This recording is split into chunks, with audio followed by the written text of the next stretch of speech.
Hi, I'm State Representative Mark Pocan and welcome to my video blog.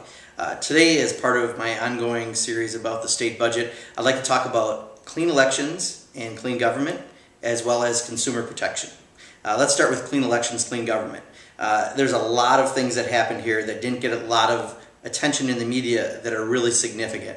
Remember that box on your taxes that you check off to have money go towards public financing of elections to make it so that anyone has an equal opportunity to run for office?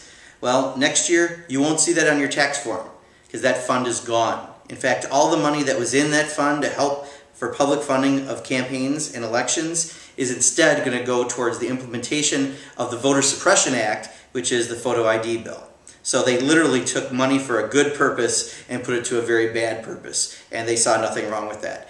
They also have got rid of the Wisconsin Impartial Justice Bill, which was 100% public financing for Supreme Court candidates, and they've gutted that. So not only do we have this really ugly finding ballots at the next day or 2 days later in Waukesha Supreme Court election, now we're back to elections that go to the highest bidder, and there is not the 100% system that we passed in the last session. And they also cut funding to the Government Accountability Board that investigates election wrongdoing. So the very people that are keeping us to do our job honestly and without outside influence now have even less money to do that. So clean elections, clean government didn't do very well in this budget. On consumer protection, two major provisions I think are worth noting. One, you probably remember all the talk we had about payday loans and auto title loans in the past.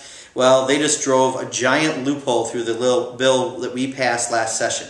And right now, auto title loans are back legal in Wisconsin, and they made it a lot easier for payday loans to be done in Wisconsin. So you literally saw companies leaving the state who offered these really predatory loans, and now you're going to see them coming back to the state thanks to the actions that are going to be in this budget. And also another provision we did in the last budget that protected renters. If they're renting and the house they live in is being foreclosed, they had to get notice from the landlord. That is now gone. So you could literally be renting from somewhere and with no notice be thrown out into the streets.